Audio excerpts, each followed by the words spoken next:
My name is Kevin Williams, And I am Nate Zaccanini. and we are Film Dispute. And today we're going to be talking about two movies that have, one movie that has been in theaters now for a while, and then one that has been out for like 30 years or something. Yes, maybe even more. So we're gonna start off with Once Upon a Time in Hollywood. Yeah, it is Tarantino's new movie. He needs no introduction at this point. He's one of the biggest. You knew that by now. Yeah, most popular, most critically acclaimed directors of our time. Movie number 8? 9. 9, excuse me. It's number 9. Dude, do you think we only have one more left? At least for a while, I feel like. I think for quite a while, this will be his last movie. Yeah, he's talked about like writing novels and stuff, which I'd be all for. Writing novels, doing plays, writing screenplays for a play. Anything. And whatever he does, I'm all for. It's just like, But if I had it my way, he'd make movies until he dies. Yeah, exactly. So this is his 9th movie, which I was corrected on. And what do you think about it? What I think about it? Yeah, just give us a rating first, and then we'll get into it. Right now, I would give it an 8. 8? Yeah. Yeah, I think I'm like 8.5. I'm right around there. It's a movie that I definitely want to see again. It's because I felt like watching it the first time, there's a lot of things that I didn't appreciate looking into it afterwards, especially specifically just production design that Tarantino put towards this movie. It's just like, it's very unlike what any other director would do. It's very fascinating about it. So... All right, so I've got a few things. I wouldn't be surprised if this is his last movie for about 5 years. With the way he encapsulated all of his previous movies. Let me just run down a little list of what I thought here. So we got the yelling and the car conversations and the diegetic radio music from Reservoir Dogs. Every time that happened, it reminded me of Reservoir Dogs. Okay. Pulp Fiction, I think he actually went a route where he wanted to follow what he did in Pulp Fiction, because you've got the duo plus a girl. You've got Rick and Cliff plus Sharon. And then in Pulp Fiction, you've got Jules, Vince, and Mia. So they don't perfectly cross over like they do in Pulp Fiction, because Pulp Fiction is a nonlinear story.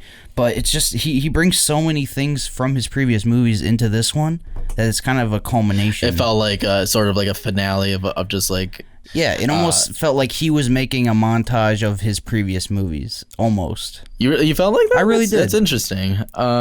Yeah, no, I never thought about that in that sense. It's got the group dialogue and sitting in a living room watching TV like Jackie Brown. Yeah. The nice cars and dangerous women that Death Proof has. Kill Bill, that violent ending to this movie reminded me of Kill Bill so much. Wow. There was just so many things that kind of like pieced together for me that I was like, wow, I wouldn't be surprised if this is his last one. Wow. I wouldn't want it to be his last definitely movie. Not. I definitely wouldn't want it to be, because I feel like this movie, in my opinion, it's not my favorite film by Tarantino. There is like a couple of issues that I had with it, and I feel like there's another movie that he can make that can just be a total like banger. Yeah. I'd put this about midway in his filmography. I think I like Reservoir Dogs, Pulp Fiction, Inglourious Bastards, and Django Unchained better than this movie. And this is a close movie. I put this movie just above Hateful Eight. Okay, I liked Hateful Eight better than this one, because I liked the tone of Hateful Eight better. It was more disturbing. It was. It's just hard for me to get through the beginning. It's just a slow beginning to that movie. It's very slow, but I felt like this movie is a slow burn as well. And just because it's very much like a hangout movie, it's very low key. It's very there's not too much happening. There's not too much that goes on in the movie until like really like the third act. So It's more of a day in the life than anything. It is, and that's not a bad thing in any sense at all. And that's why I really want to see this again, because I felt like I wanted to really absorb myself into this. I think the point of this movie was Tarantino wanted his audience to just absorb himself into 60s Hollywood. Yeah, he's always said he wanted to make a movie about the time he grew up in Hollywood, and so he really brought, even in the music pieces, you could tell that this was a labor of love, definitely. So from here on we want to just go into full-on spoilers for this movie, because the stuff that that goes on in this movie is very fascinating and quite crazy, to say the least. It's a wild ride, this movie. It's I mean, like I said, it is low key, but like when it has its highs, it is like freaking insane. Yeah, this movie takes you from 0 to 100 in multiple scenes. All right, I have a question for you though. Which actor did you like most between the two main? Which performance? The two main leading actors. Yeah. Oh, Brad Pitt. Brad Pitt. Yeah. I thought Brad Pitt was I go back and forth, because have you seen it only one time? I've seen it once. Okay. No. I went back for one other time with my buddies, and at the first viewing I liked Brad Pitt's performance the best. Okay. And then I really liked I realized that the moments I wanted to come back to were all Leonardo DiCaprio moments. Really? Okay. Like I was, the day before the showing, I was like, oh yeah, I'm gonna see it again tomorrow. What are the scenes I like the most? And most of the lines I liked the most were in the beginning, when Leonardo DiCaprio is told that he is kind of washed up, and he's they're getting their car, and he's just screaming in the parking lot, and it was just so funny. Yeah, no, it's funny. Like DiCaprio's character, Rick Dalton, he's so ironically funny in this movie because of how miserable he is here, because he's realizing that his career is going to go so downhill at this point, and because it's set in 1969, which is a point where westerns, which was his shtick, basically was going downhill, and nobody was really caring too much about that genre of film. And so seeing all these sort of scenes of him just getting so pissed and upset about even in the trailer he's pissed this entire movie. And it's so funny watching him in so many of these scenes. I just felt like Cliff's character was just so much more he's so charismatic. He's so fun to watch because he's just this badass stunt double, and he's very that you can't mess with him. Not even like Bruce Lee. Which in that scene, did you we're jumping around everywhere because there's so many scenes. No, because I want to talk about the Bruce Lee. That was my one main critique, just because it wasn't really what I was expecting out of that character. We all knew he'd be in it from the trailer and stuff, but it was just, he was played too silly, and I was never a huge Bruce Lee fan. Okay.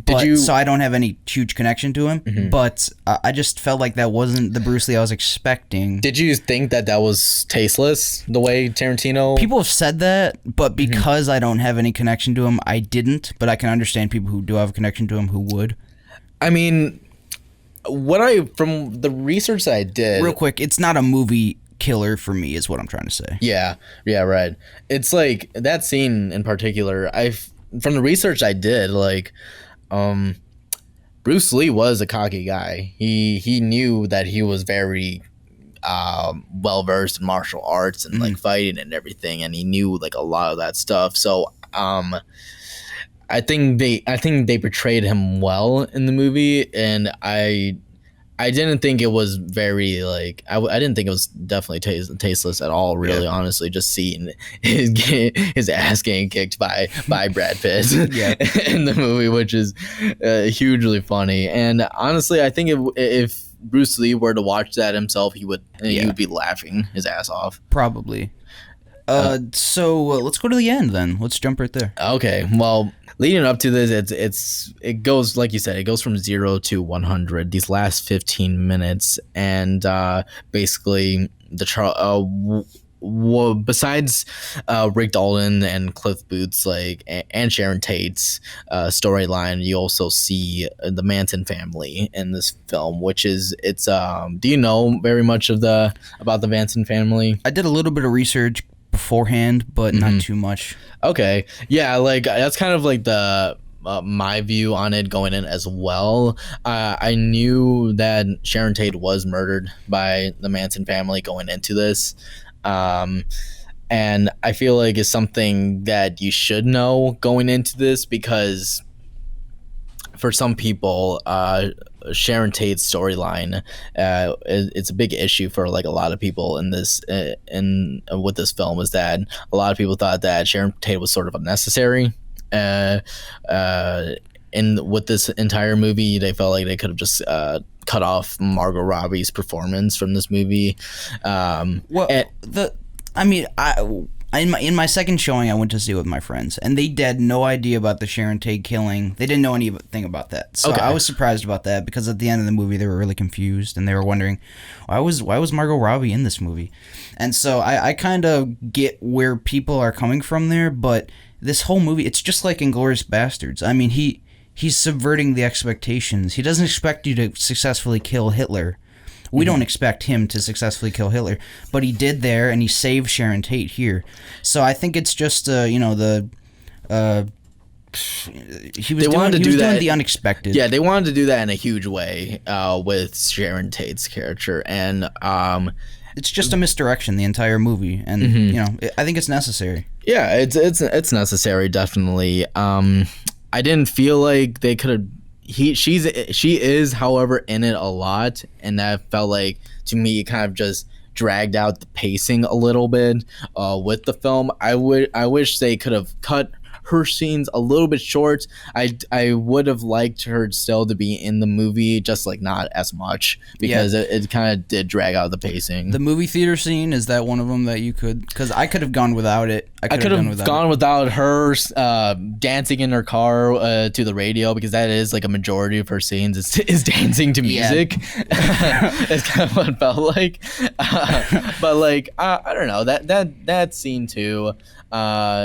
It was, I don't know, just like with certain scenes in general, they could have just cut it a little bit short. Some scenes, it just felt like it dragged on a little. Yeah, I can see why he wanted to have a female role in this movie, though, just because based off like his last 3 movies, like there hasn't been a whole lot of females in his movies, so I can understand him wanting to not branch out, but to add Margot Robbie, she's a great actress, and I mean, why not? I wouldn't agree with that necessarily. I mean, Death Proof, like that movie, besides Kurt Russell, was purely all like females. I think that was 4 movies ago, right? It was his like 5th movie. Yeah. So Hateful Eight. It is, the majority of it is male. Yeah. There's Daisy Domergue. Yeah, Jennifer Jason Leigh's character is. I mean, she was nominated for Best Actress. Who was in our last review. Yeah, in Good Time. And Kill Bill, the main character. Yeah, those are still a while ago. Though, you know. I mean, Django, I'm talking Inglourious Bastards. There's one woman character who's the blonde, who actually, now that I kind of think about it, she kind of has a similar amount of screen time as Sharon Tate does in this movie. True, yeah. So, I mean, maybe that's kind of where he was coming from, but between Hateful Eight, Django Unchained, and Inglourious Bastards, there hasn't been a whole lot of women. Django, I agree with, because that one was just a majority of Jamie Foxx's character just trying to save his wife. But yeah, I don't know. I felt like I didn't have too many problems with it. Mm-hmm. Yeah, so going into now this last 15 minutes, it was throughout the movie, it was subverting expectations. This was us thinking, if you were familiar with the Manson family's account, you were, the expectations were completely subverted. You thinking that the Manson family was just going to kill Sharon Tate at this point, But instead, what happens is that Manson family decide to go into DiCaprio's house to kill off DiCaprio and Pitt's character. Yeah, because they were the actors who taught them to kill as children. Yeah, right. They decided to go to them first, and that was the biggest mistake that they did. And because Brad Pitt is on acid, and completely brutally kills, including DiCaprio too, kills the three. Four of them, actually. Three. Because the fourth runs. Yep. The fourth runs away, but like there's three that are still there, and he kills three of the Manson family characters. And I mean, that's what I love about Tarantino so much, is that he changes history in sort of a way where, in a movie magic kind of way, where he wants his audience to feel better about like what has happened. It's just by completely making the Manson family into a complete joke. Yeah. By brutally like getting their ass handed to by Brad Pitt. So it's very, in the sense, very tasteful. And yeah, I mean, it is a fairy tale. I mean, Once Upon a Time in Hollywood. So yeah, he kind of gets full reign to do whatevs. Exactly. And so this is what he chose, and I think it was fitting. It was very fitting, and you see just like Sharon Tate like just still alive and everything. It's just so, I don't know. It's just very. It does feel like a fairy tale. It feels very like magical and happy, and like we wish that this could have happened in real life, but like, you know, life is just, it's not like the movies. Yeah, it's not fortunate enough. Yeah, exactly. But I did enjoy it. It's not my favorite Tarantino movie. It's definitely one that I want to watch more, because I do know that if I do watch it again, I think I am going to appreciate it a lot more. Like I said earlier in the beginning of the review, the production design in the movie is so ridiculous, and like only somebody as crazy as Tarantino would go to the lengths to recreate 60s Hollywood in actual in Hollywood, in current Hollywood. Yeah, in current Hollywood, which he did the same thing with Hateful Eight. That movie looked amazing. Yeah, exactly. It's just like any other director, I mean, maybe Scorsese would do it differently, or whatever, but like any other like generic director would just recreate it in like a film set or whatever. But Tarantino decided to just recreate everything in Hollywood, close down everything just to recreate this authentic masterpiece of a production design. He went insane. I have a question for you though. How'd you feel about the Al Pacino character? I would have liked him to be used more. I felt like he was sort of underused. Yeah. He was just kind of just there to just tell DiCaprio, hey, so you're gonna go downhill now. I was so excited for Tarantino to direct Al Pacino in a movie, and I just got kind of let down. He was just kind of like a side character. He's probably the least amount of screen time out of the main like 6 characters. And it was frustrating because like, I don't know. I think of like Django, where I felt like when I first watched it, I thought that Samuel L. Jackson was going to be a smaller character, but he ended up being a very like critical character to the film. I wanted the same thing to happen for Al Pacino's character, and I wish he was in it like more. And I hope that the same thing won't happen. Well, I mean, it won't happen because he's supposed to be like a bigger character in the Irishman. But like, I just want Al Pacino. I mean, he's great in the movie. Yeah. He does a good performance, but like, I would have liked him to have more screen time or more of a purpose. Yeah, it's just like movie. The roles we have with Al Pacino are numbered. Just because he's getting so old and so he's like 82, I think now or something. I thought it would be like the dream to have 2 Pacino movies come out. One of them directed by Scorsese, one by Tarantino. I just had it pictured in my head that it was going to be such a great part. And he's good. It let me down a little bit, but it served its purpose. He's good enough. He served his purpose. The story that was being told, he did his job. What did you think about the length of the movie? Did you think that it dragged a little? You know what? The length of the movie itself and the story I thought is a little long, but with the world that he creates, I didn't want to leave. Yeah, no, I didn't either. The only thing I didn't really appreciate very much were the Sharon Tate scenes, and I just wish that those were cut down a little. But like, uh, overall, the film was totally fine in its length. And what else? The score was, I mean, there wasn't too much of a score. It's just more really just licensed music. This but isn't going to be one of his most memorable scores for sure. It's not as good as the Hateful Eight. Like definitely not. The Hateful Eight score was like phenomenal. Yeah. And but like I don't mean, think he is just using music in this one, so it's score versus music, and people have different tastes. Yeah. But there was no big song that I was tapping my foot to or anything. So there were songs that I liked, like a lot of old '60s songs that I really liked listening to because Tarantino has a great taste and just like catchy music. Yeah. So I did like it.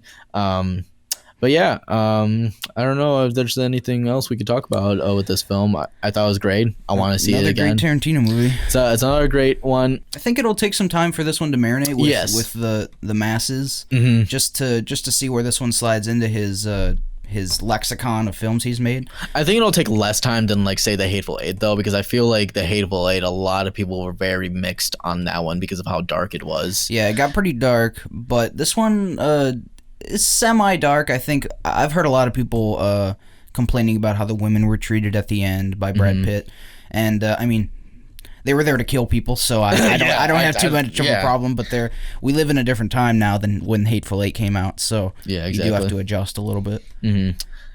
So I think that concludes Once Upon a Time in Hollywood. I give it an 8 right now. 8? Yep. I think I'm still stuck on 8.5, but time will tell. All right. Sounds good. So we're going to move on into our next movie, the movie that we recommended last week, and that is After Hours. After Hours. Martin Scorsese, written by Joseph Minion. It has a budget of $4.5 million and grossed around $10.6 million, so it was a success. And the story goes is that Paul Hackett is an average guy in New York who talks to a girl, Marcy, and they both go on a semi-date together. Since Paul makes that decision, however, absolutely nothing goes right for him, and that's pretty much the rest of the movie. It's a series of unfortunate events for Paul. Yeah, so Paul, played by Griffin Dunne, and Marcy, played by Rosanna Arquette from Pulp Fiction, like we were talking about. So it begins in the office. He's training an employee who obviously doesn't intend to stay there for much longer than he is. And Paul's just bored out of his mind. He's sick of the same old, and so he goes to a coffee shop. And that leads us into the movie. So, Kevin, what did you think of this movie? I've only ever seen this movie one time before I suggested it, and that's when I was kind of going through directors and movies that I hadn't seen.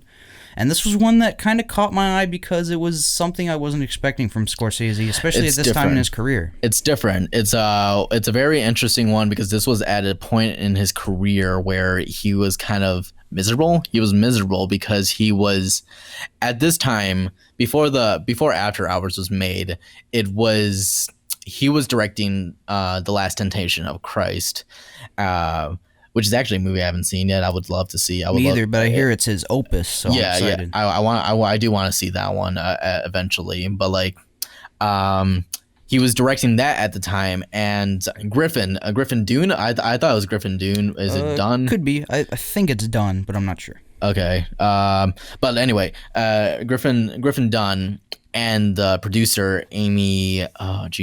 Amy Robinson, I believe, as Martin Scorsese, because they were reading the script for After Hours, which was written by just some film student, I believe, and they really liked it, and they asked Scorsese to direct the film, and Scorsese said, "Oh no, I'm not. I'm kind of busy directing the Last Temptation of Christ right now," and so.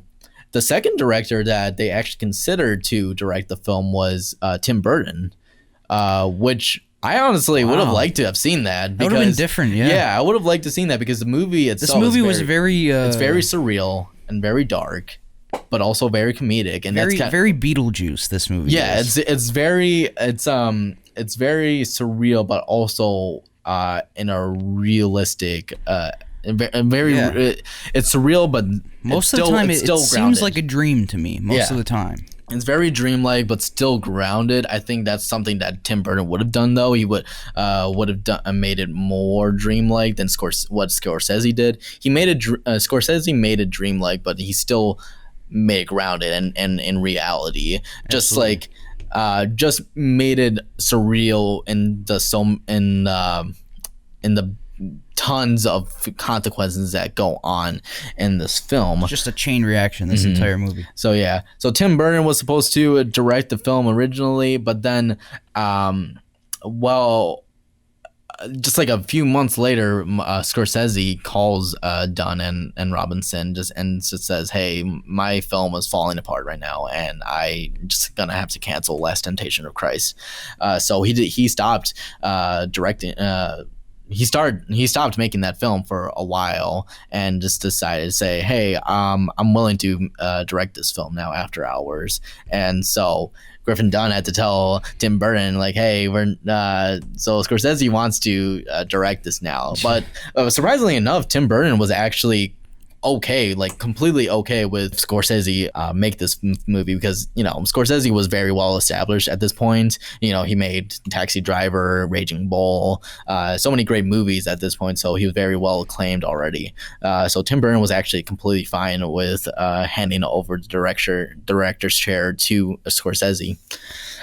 So Looks like he did Pee-wee's Big Adventure instead. yeah, because that was his first movie, I believe. Which is actually not a bad movie. Have you ever seen No. that movie?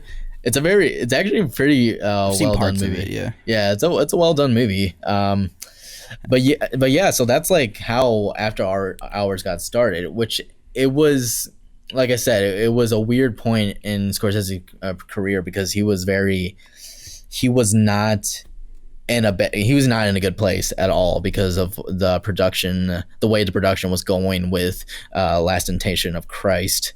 And he decided to do a lower budget movie. Doesn't have De Niro in this movie, which is very it's not unknown, but it's very rare for Scorsese.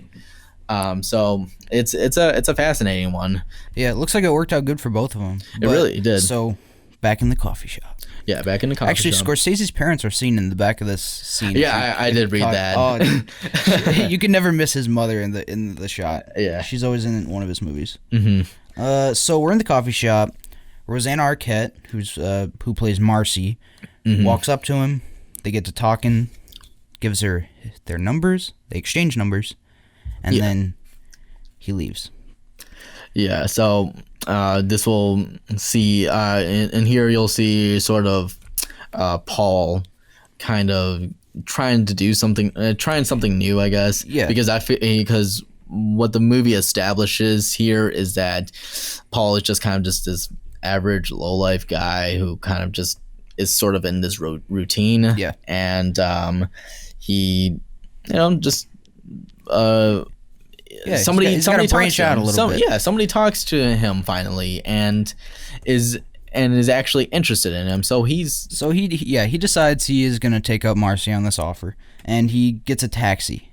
And this taxi's driving like a madman. He loses his $20 bill out the window. That's all the money he has. He's not able to pay the taxi driver. The taxi driver drives off, but he's at his destination. Yeah, it's this is kind of like the beginning of like the sort of mishaps that go on in this movie. Tip of the iceberg right here. Yeah, exactly. So now we're at Marcy's house. Kiki's paper macheing in her bra. She tells him to continue her sculpture, which is terrible. She offers to wash his shirt, which will only take 20 minutes. He never gets that shirt back, I don't think. I don't think so. I think that shirt's gone. Yeah, I think he just wears his the shirt that. Yeah, and then he Kiki offers her a massage, and it's already a weird night at this point. Yeah, it's very odd. They're in this really sketchy apartment room, and decides just to give Paul just this guy decides to give Kiki a massage, and basically telling she falls right asleep. Yeah, falls right asleep. I don't know. I think Paul was expecting to get a little bit of action or something, but then she just falls asleep. I think she was too, because then Marcy walks in, and she's pretty weird already. She goes and takes a shower for some reason, and the phone rings. Someone looking for Marcy. And it's obviously someone who she's connected to in some way, probably in a relationship with. And we find out later it's her husband, I believe. Yeah, it's Greg. His name is Greg. And I don't believe, like, you hear that, but you hear it's Greg, but I don't think he is mentioned at all for the rest of the movie. Yeah, there's a couple guys mentioned. There's like a Franklin mentioned at one point. There's a few people, yeah. You know that he's not, that Paul isn't the only one she's been trying to get with. Kiki walks in with the bra off, disappointed that Marcy, because she woke up, Marcy was there when she woke up, and she's kind of disappointed because she thought she was going to get in there with Paul for a little bit. Marcy goes off after coming back from the shower. She comes back. Paul makes a move on the bed and sees like some kind of burn mark on her inner thigh. Yeah, oh man. Yeah, and then she talks about her rape, and he's turned off to say the least. Yeah, I don't know. It's just so weird. Like at first when they first talked, she just seems completely normal, and then like I don't know. All of a sudden, she's just kind of just this very weird, very I don't know. It's just like unexpected. Yeah, but this movie just takes so many. It escalates so quickly all the time. Like you're fine with it. You're fine with it. You're fine with it, and then you're not fine with it, and then you're weirded out, and then you want to leave. Anyway, on the statue, he leaves. He there's the $20 bill that he lost is on the statue. It's on. So when he goes to leave, he leaves in such a rush that he doesn't take it because he needs money. He has no money, and he needs to get home. What did you think of Paul as a character in this movie? Paul, I thought it was enjoyable. I actually thought a lot of the times, because I think that what's the movie that we just Goodfellas. I think he reminded me a lot of Ray Liotta, actually. Kind of, yeah. I think that's true. But I thought he had a good performance. I thought he definitely had the best performance in the movie. I think he's quite the douchebag in this movie. He's definitely a douchebag in this movie, 100%. Yeah, he's like sometimes. Well, like I thought you were talking about the acting. You're talking about Paul, actually. Okay, yeah, Paul's a douchebag, 100%. Yeah, Paul. He's just like this jerk who kind of just doesn't really treat like at first he's like, okay, yeah, I'm fine. I mean, I'll treat these girls well, whatever. But then all of a sudden he'll just get like really angry and just like treat some of these women like crap. He does snap a few times. He in snaps the movie. and he which I can't blame. You can't blame him because of the situation he's been put in.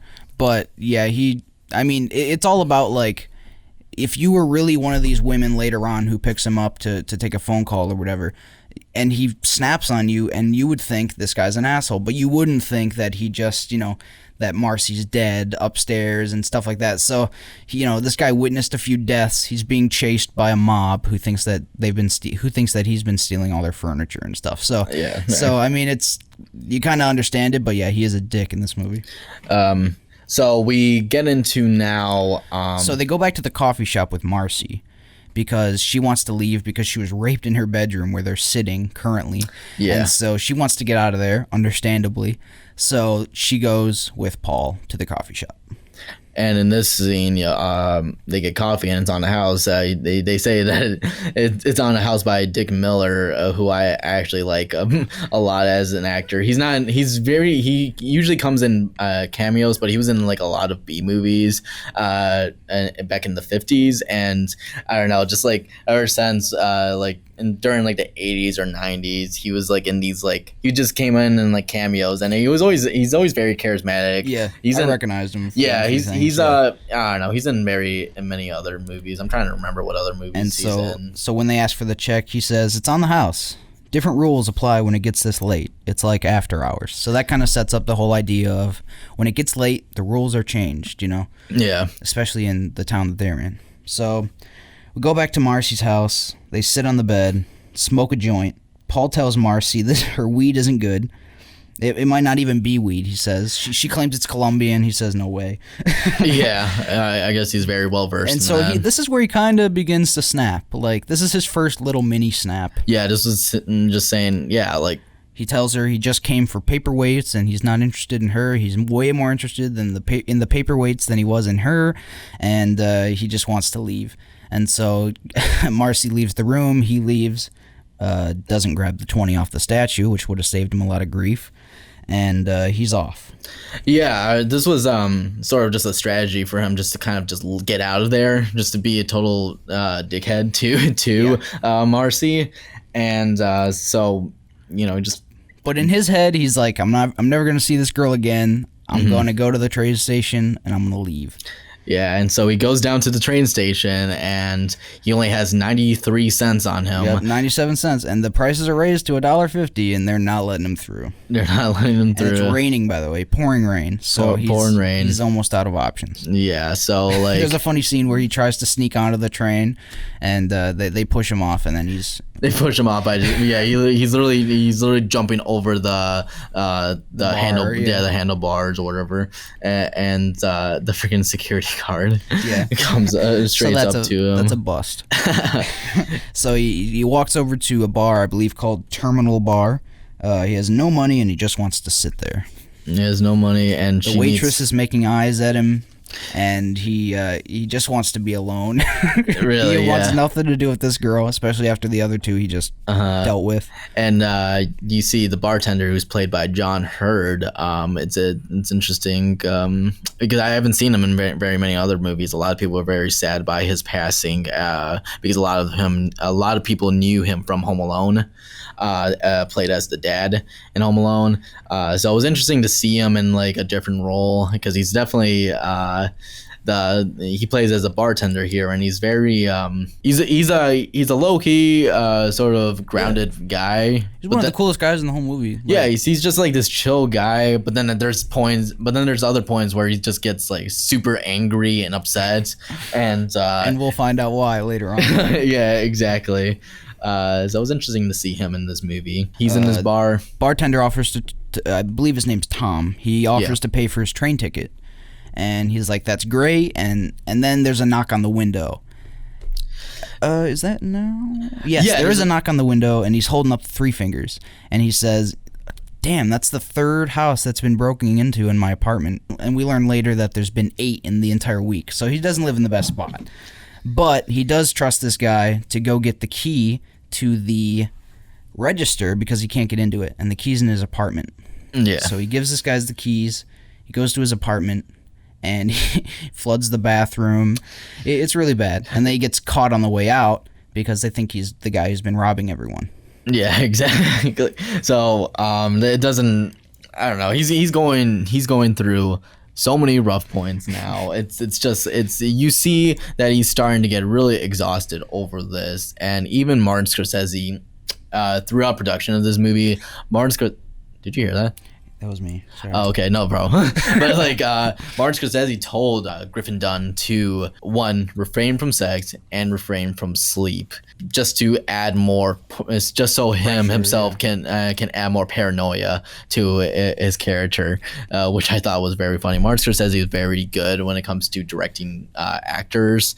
He'll try to go into further lengths, making things seem more realistic. Yeah. And it's just very funny. He gets the best performances out of his actors, for sure. Yeah, he does. So he goes back, and of course the bar is shut down. Yeah. First, real quick, he runs out, and he runs out of the bathroom, and he finds the robbers loading Kiki's statue into their van. Yeah. They drop it because he confronts them, and they drive off.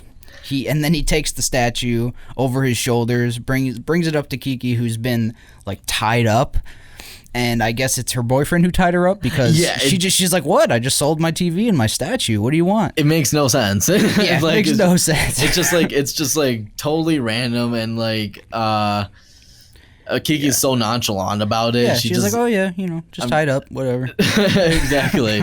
But then she says, if you still want to give it one more try with Marcy, you can. She's right in the room.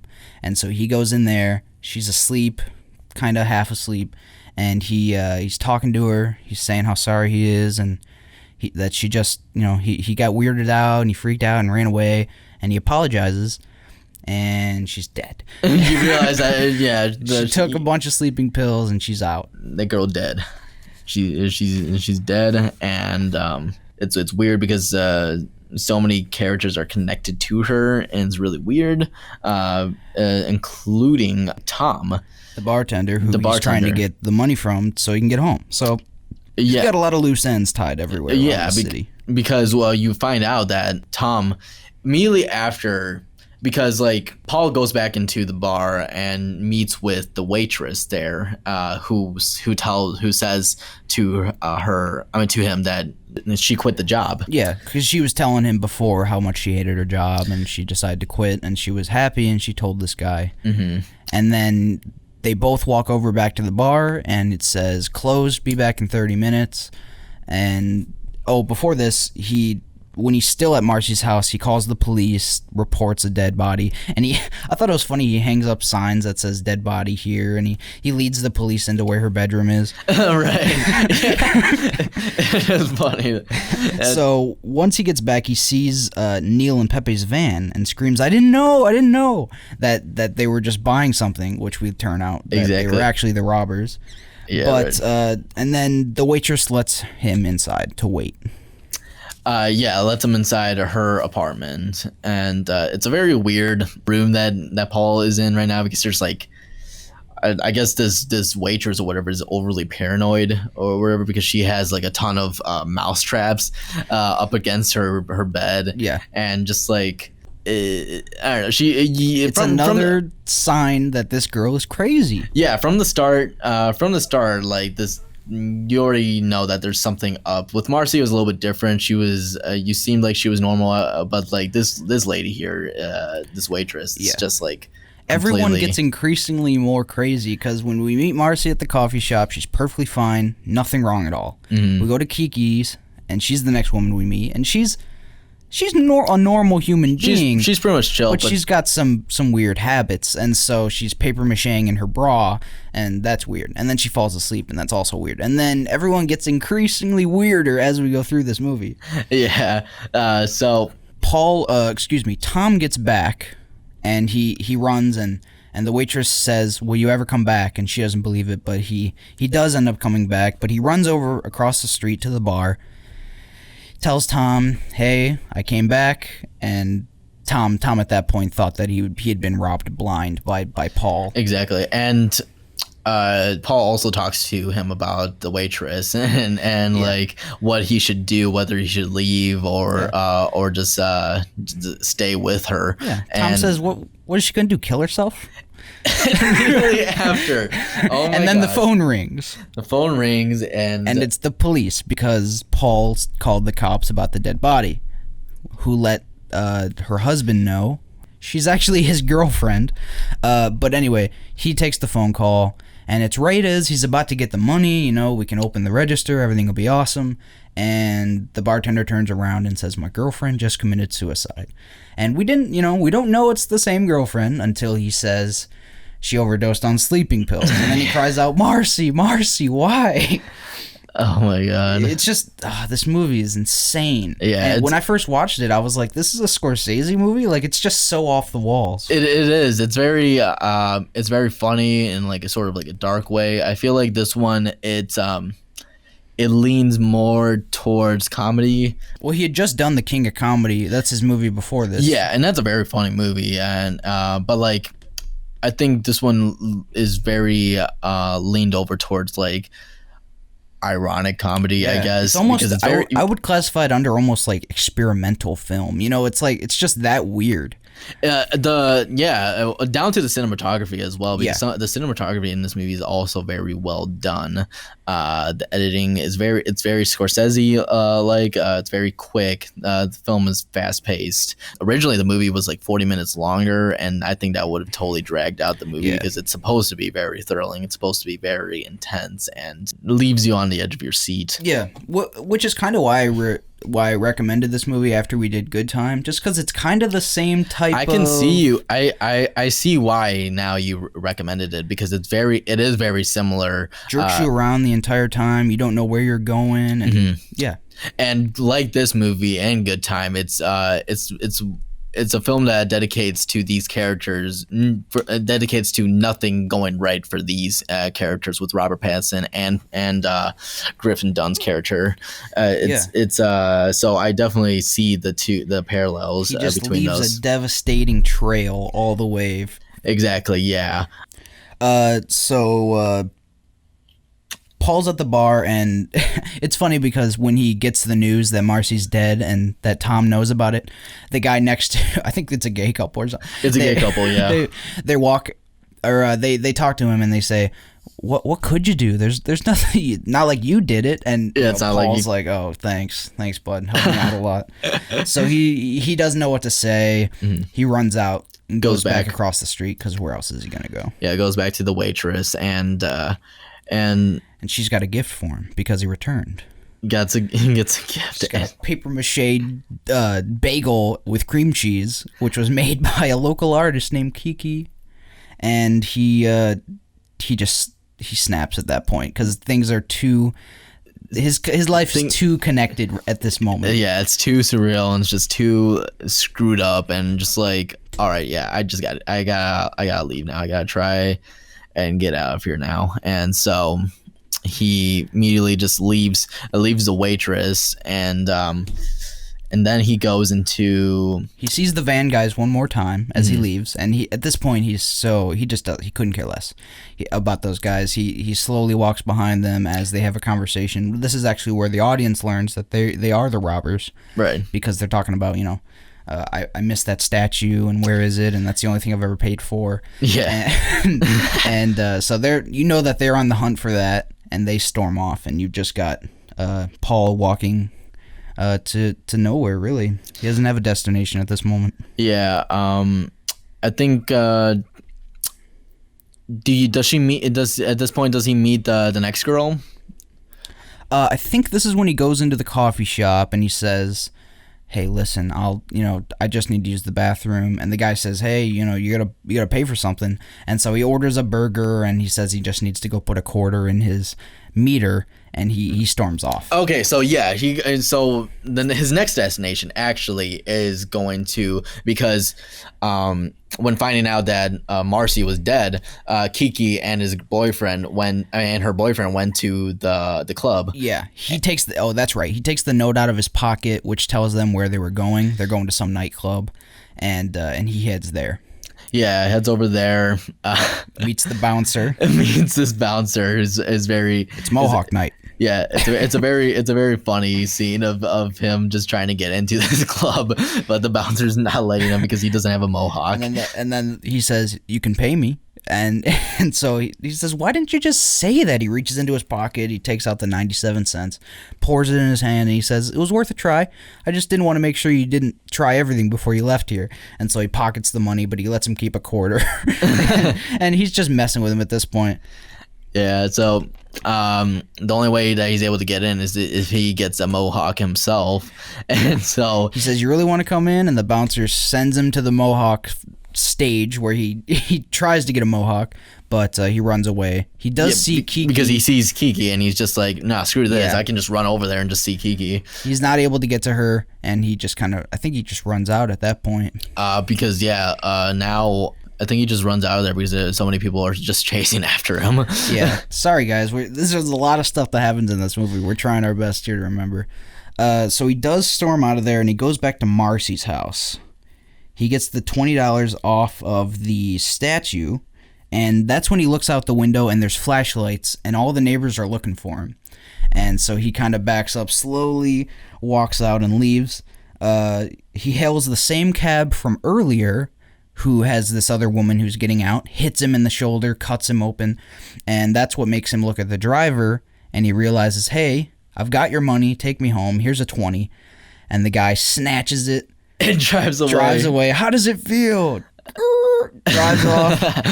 It just drives away, and it's just like, yeah, oh my god, just getting it's just worse so for frustrating. Paul. It's so frustrating watching this, seeing so many things go wrong for this poor guy.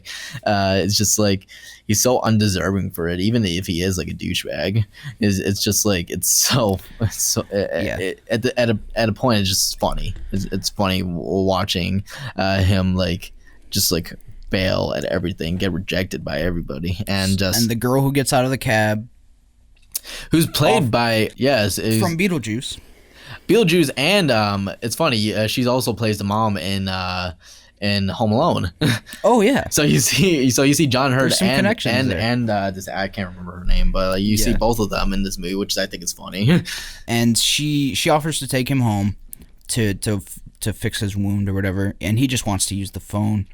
He tries to use the phone, and this is another kind of funny scene where she's spouting out numbers so that he forgets the number that he's supposed to dial, and she's not making it any easier on this guy who's had a very tough night. Yeah, she's just really playing with with Paul here, and it's just she's just kind of really weird, and all these girls are weird. Everyone he meets is weird.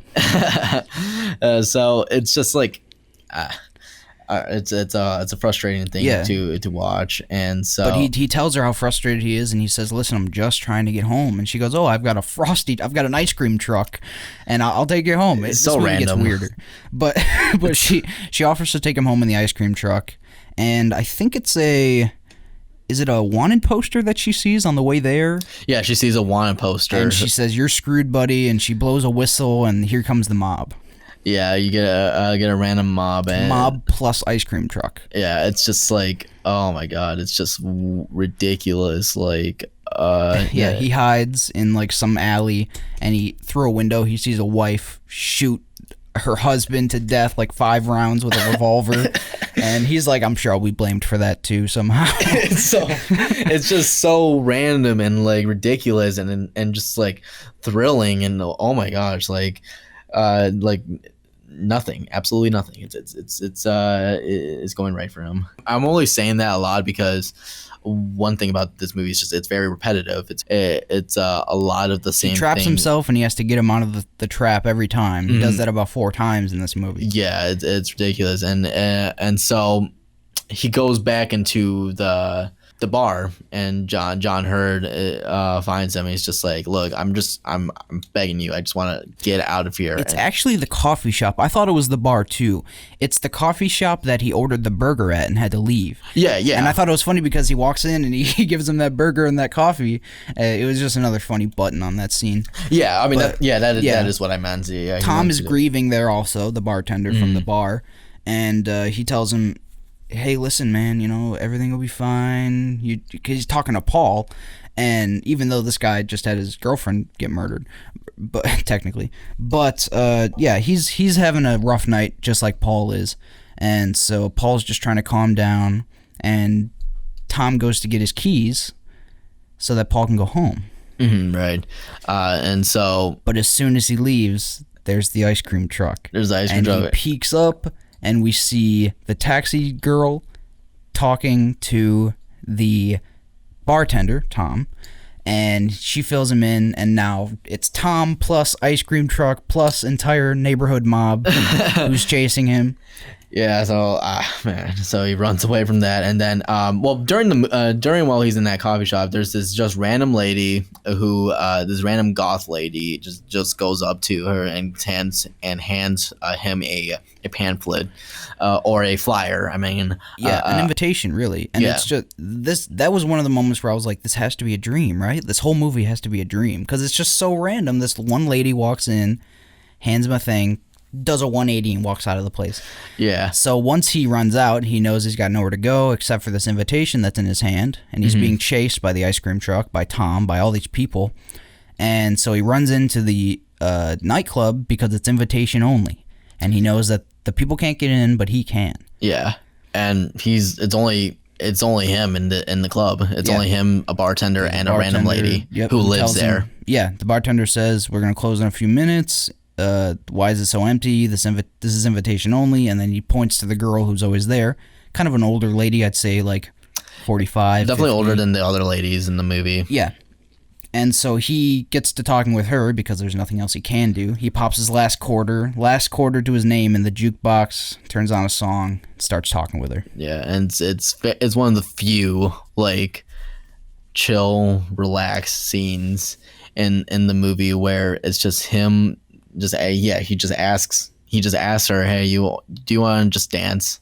And it's very heartfelt because of the things that he has went through at this point. It's nice to see him like actually trying to live, because that's what he says to the lady here. He says that with double meaning though, because the mob is at the door banging and screaming, and so he's kind of telling her that he wants to be with her in that way, but he's also telling himself that he just wants to stay inside because he knows if he's inside, he's safe. I took it as he. Because in the beginning of the movie, he's somebody who wanted to try something new, and he was hoping in that way that he'll actually live. Because he made that decision and into wanting to live, it just ended up being a huge mistake because of all the things that he's been through at this point. So she invites him downstairs to where she lives, and things are going well. So far, she seems normal enough, and she's one of the first normal people we actually meet besides the bartender and Paul. Right. But she brings him downstairs, and he's talking and telling about the story, and the mob finally breaks into the nightclub, and he tells her, "Listen, these people are trying to kill me. Where can I go?" And he runs into this paper mache room that she has. Apparently, everyone makes paper mache in the city. I guess I don't know. It's a major plot point in this movie for some reason. But he turns into a statue, so that's the plan. She's gonna cover him with paper mache, as this other statue that we'd seen through the entire movie was, and hopefully that'll be enough disguise to get these mob people out of here. And sure enough, it is. It's she's just continuing to just paper mache Paul, and eventually the angry mob realize that they check out her room or whatever, her underground apartment or whatever, and they find that there's nothing there, and so they just leave. And there's a second where you're like, is this girl crazy? Because she's not letting him out of she's not letting him out, and it's very unsettling. There's like 30 seconds where you're like, is he gonna die in here? What's gonna happen? Yeah. And so that was interesting because she, like I said, she was one of the only normal people here, and so that made us question that. And it might have been like something where she would have kept her there, but unfortunately, the robbers. The robbers come in, save the day somehow. The robbers are saving the day, and he gets out. Not before she had covered his mouth with paper mache, though. So he's very much like a statue at this moment. He gets stolen, lifted out by Nico and Pepe or whatever. Neil and Pepe. Yeah. And they're in the van. He's in the van. All three of them. And they drive off. And then eventually, once the sunlight goes up, he falls off the truck and immediately and drops right onto his workplace. And this pretty much leads into the end of the movie where he basically just starts all over. They drive in that van all night. And it's the next morning. They take a turn really hard. He falls out of the back of the van, cracks his paper mache that's covering him. He's free now, brushes himself off, walks inside, and it's a new day. So he sits down because he's a word processor, and he just sits there, and that's the end of the movie. He just starts his day at work again in his normal day. And full circle. Yeah, and this, I don't know, it's one thing that Scorsese had trouble with this movie was how to end the movie, and it was So we had to ask like a few people. We had to ask like a few directors, like Brian De Palma and everything. Like, I don't know how to end this movie because you can't. I mean, it's not like it's weird to have like this sort of resolution because the movie is very weird in itself. Like, how are you gonna end this? Yeah, I also thought watching it the first time I had no trouble with the ending, but watching it this time, the entire movie he's talking about wanting to go home, and we never get to see him go home. It's sad. It's actually sad because I think with this he's thinking, okay, I'm not gonna try anything new anymore. I'm just gonna do my routine, regular routine for the rest of my life, and as long as it's normal, I don't care if it's boring. As long as it's nothing's going wrong. True. I think I've had enough excitement in my life, which is kind of sad. True. Kind of turns him off to ever breaking out of his shell. Literally, he breaks out of his shell at the very end here, but he never quite does personally. Yeah, and it's bitter to say the least. You hope that at some point that something like this wouldn't happen and next time he tries to do something new. Yeah, but in hindsight, I mean, I guess for him, I mean, he found a way back to a place that he knows. You know, this is his workplace, and so he's covered in this paper mache stuff, but at least he's safe, and at least he's in a place where he knows he's safe and a place that he knows. So in that way, it kind of is a resolute ending, but you know, it's a bit less than what I wanted. It's not like a happy ending. No. He's just happy to not be chased by this mob anymore. Exactly, yeah. It's very weird. He's still got the same old lifestyle, like you said. It's very weird because one of the things that they thought of ending the film, what they originally might have, or one of the ideas that they had was that they would, when she goes downstairs with the older lady, instead of the lady paper macheing him, it's very awkward, and there's only storyboards of it. Paul goes inside the lady's womb. He's basically slides himself, like she says, "Go inside me," and basically is in his goes into her womb. Jesus Christ. Yeah, and then I thought the paper mache was weird. Yeah, and then in the end of the movie, she basically pushes him out of her womb, and he's reborn. Yeah, something like that. Yeah, Jeez. That was one of the original ideas that they had for the film, and I guess in a way it would be sort of symbolic, but just way too surreal. Thanks to Palma for changing that. Yeah, exactly. Appreciate it. Yeah. So that was a weird one, but yeah. So that was a movie, and so final thoughts on the movie. Yeah, I actually have mixed feelings about this movie. The first time I saw it, I actually thought it was kind of like cool just because it wasn't what I was expecting. And you know, it was one of the first like wild ride movies that I had seen, kind of basically a day in the life this movie is. And you know, it was a wild ride, and I didn't really know how to feel about it on my first watch, but on my second watch I realized that it's funny in the spots where it's supposed to be funny, and just because it's a shorter movie, it's easier to digest. But I enjoyed it. The music isn't all that crazy. The budget obviously was very small, so you kind of just got to take it for what it is. And especially for the time in Scorsese's life, like you said, it does hold purpose and meaning, and it is important.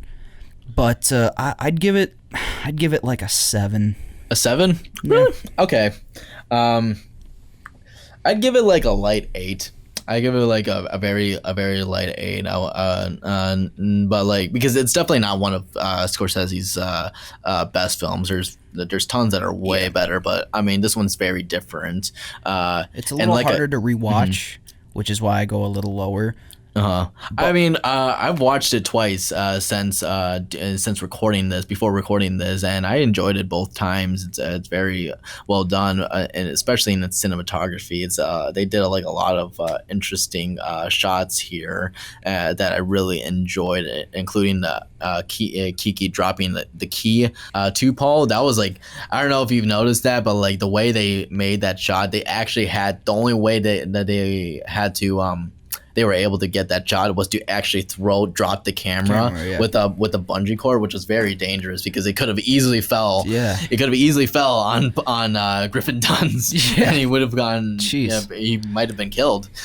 So there's a lot of impressive shots here, and like I said, it was the movie that made Scorsese like directing movies again, because after that whole Last Temptation of Christ thing happened, it was like second wind. It was Scorsese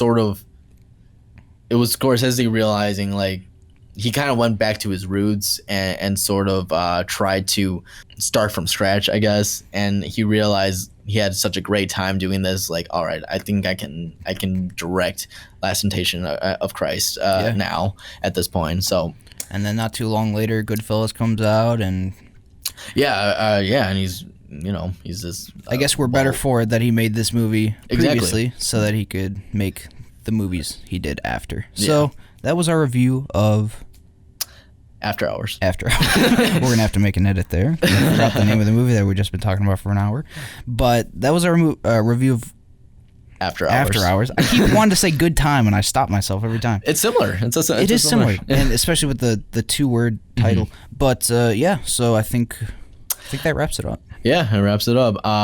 So we're going to be talking about our next movie for next week or every other week. We've been coming out with these podcasts like I like coming out with them like every other week because I feel like it takes more. It helps us have more time for the movie to set in with you. But anyway, definitely. Our next movie is it's my turn to recommend, and the next movie I want to recommend is The Witch. Have you ever watched The Witch? The Witch. I don't believe I have. It's an interesting one. It came out 2015, and I can't remember. I'd have to look again who the director is. I mean, Kevin's looking up right now. 2015, The Witch. It's a horror movie. We've got directed by Robert Eggers. Mm-hmm. He's a new director, and written by Robert Eggers. Mm-hmm. He's a very fascinating director. He's very he's one that I definitely would want to keep an eye on because he's a very good director. I recognize the poster. Yep. Mm-hmm. Yeah, it's on Netflix. So it's actually an easy watch for anybody because I don't freaking argue with me because everybody has Netflix. Yeah. So yeah, you're able to watch this pretty simply. So it's a movie that I like to hear your thoughts on it because it's I'm not sure if you'll like it because it's a horror movie. Yep. For one. It's a pretty disturbing one too. Ooh, so right. But it's only like an hour and a half. It's very short and I think it'll be fun to talk about. All right, I am excited. We got this is going to be our second horror movie, so hopefully I like this one better than the other. There's no dancing involved, so good. No dancing. All right, there's no dancing involved, and it's half the length. So that gained 10 points from me right there. So, all right, my name is Kevin, and I'm Nate, and this was Film Dispute. See you later.